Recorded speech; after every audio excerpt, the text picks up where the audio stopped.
नमस्कार, आयुर्वेद 101 में आपका स्वागत है। मैं रतन चतुर्वेदी। आज का विषय है मसाले और स्वास्थ्य।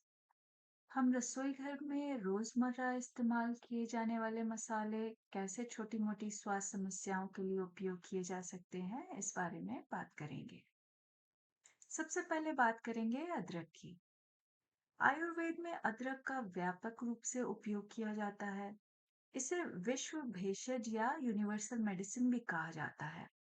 इसका राइजोम या प्रकंद का इस्तेमाल किया जाता है। अदरक अपने तीखेपन की वजह से वाता और कफा को शांत करता है। इसका उपयोग आयुर्वेद में आमतौर पर पाचन के लिए किया जाता है और यह त्रिकटु नाम के आयुर्वेदिक फॉर्मूले का हिस्सा है। त्रिकटु का उपयोग कफा असंतुलन, सुस्त पाचन आदि में किया जाता है। अदरक का इस्तेमाल गर्भावस्था के दौरान मॉर्निंग सिकनेस, मतली, उबकाई आदि में भी होता है। इसका यूज़ सर्दी, खाँसी, जुकाम आदि में भी होता है। अदरक का पेस्ट नज़ले के दर्द, जोड़ों के दर्द में स्थानीय रूप या लोकली भी लगाया जा सकता है। लेकिन ध्यान रहे अदरक की तासीर गर्म होती है, इसलिए पित्ता की स्थिति में विशेष रूप से सावधानी बरतें। अब बात करेंगे हल्दी की। हल्दी पौधे की जड़ का उपयोग होता है। पीली जड़ को सुखाकर, पीसकर उसके पाउडर के रूप में इस्तेमाल किया जाता है। भारतीय खाने में पीला रंग हल्दी की वजह से होता है। हल्दी तीनों दोषों को शांत करता है और इसका उपयोग आमतौर पर पाचन असंतुलन में होता है। इसका यूज त्वचा संबंधी विकार, स्किन डिजीज, जोड़ों के विकार, जॉइंट डिजीज, संक्रमण, इन्फेक्शन आदि के लिए भी किया जाता है। और हल्दी का उपयोग आप आंतरिक इंटरनली या स्थानीय लोकली दोनों तरह से उपयोग किया जाता है। परंतु याद रहे हल्दी भी अधिक मात्रा में गर्म हो सकती है। अगला मसाला है काली मिर्च। इसे आयुर्वेद में मरीच कहा जाता है। यह काली मिर्च का फल है जिसका उपयोग किया जाता है। काली मिर्च तीखी होने की वजह से वाता और कफा को शांत करती है और आयुर्वेद में इसका उपयोग बदहजमी, मंदाग्नि में किया जाता है। यह भी त्रिकटु फॉर्मूले का एक हिस्सा है। यह आमापाचन में भी सहायता करता है और इसका उपयोग नज़ला, सर्दी, खांसी, जुकाम, कंजेशन आदि में भी किया जाता है। लेकिन मरीच, ये काली मिर्च भी अधिक मात्रा में गर्म हो सकती है, इसलिए सावधानी बरतें। अगला मसाला है दालचीनी। इसे त्वक भी कहा जाता है। यह मसाला पेड़ की छाल है और ये दालचीनी कफा और वाता को शांत करती है और इसे आयुर्वेद में आमतौर पर पाचन विकारों के लिए, भूख बढ़ाने के लिए, आमापाचन के लिए किया जाता है और साथ ही सर्दी, खांसी, जुकाम, कंजेशन, नज़ले के दर्द में भी इसका उपयोग किया जाता है। और दालचीनी तीन सुगंधित पदार्थों में से एक है जिसका उपयोग आयुर्वेदिक फॉर्मूलों में अच्छी सुगंध के लिए किया जाता है। लेकिन दालचीनी भी गर्म हो सकती है, इसलिए सावधानी बरतें। अगला मसाला है इलायची। इसके बीज का इस्तेमाल होता है।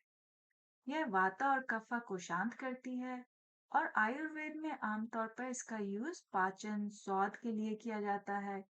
इसे दांतों और मसूड़ों के इन्फेक्शन, ड्राई माउथ, सूखे मुंह और सांसों की दुर्गंध में भी इस्तेमाल किया जाता है और साथ ही खांसी, जुकाम, सर्दी और पेशाब रोग, मूत्र रोग में भी इसका इस्तेमाल होता है। इलायची भी तीन सुगंधी में से एक है, लेकिन ध्यान रहे अधिक मात्रा में इलायची भी गर्म हो सकती है। अगला मसाला है जीरा। इसके बीज का साबुत बीज का उपयोग हो सकता है या बीज का पाउडर बना के भी इसका इस्तेमाल किया जाता है। यह सभी दोष खासकर वाता को शांत करता है। यह शीतल वात नाशक है। जो हमने मसाले पहले देखे वो गर्मी पैदा करते थे वाता को शांत करने में। आयुर्वेद में जीरे का इस्तेमाल आमतौर पर पाचन विकारों के लिए होता है। यह कार्मिनेटिव है, मतलब गैस और मलत्याग में मदद करता है। आमा पाचन में भी सहायता करता है और जीरा भी सीसीएफ टी का एक हिस्सा है। अगला मसाला है धनिया। धनिए का साबुत बीज पाउडर की तरह उपयोग किया जा सकता है। इसका साथ ही ताजी पत्तियां भी धनिए की इस्तेमाल की जाती हैं। धनिया सभी दोष विशेषकर पित्ता को शांत करता है क्योंकि धनिया की तासीर ठंडी होती है। और धनिया आमतौर पर पाचन सहायता के लिए उपयोग किया जाता है।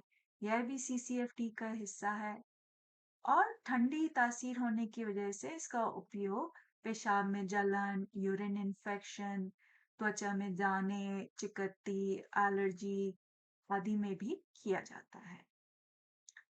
अगला मसाला है सौंफ।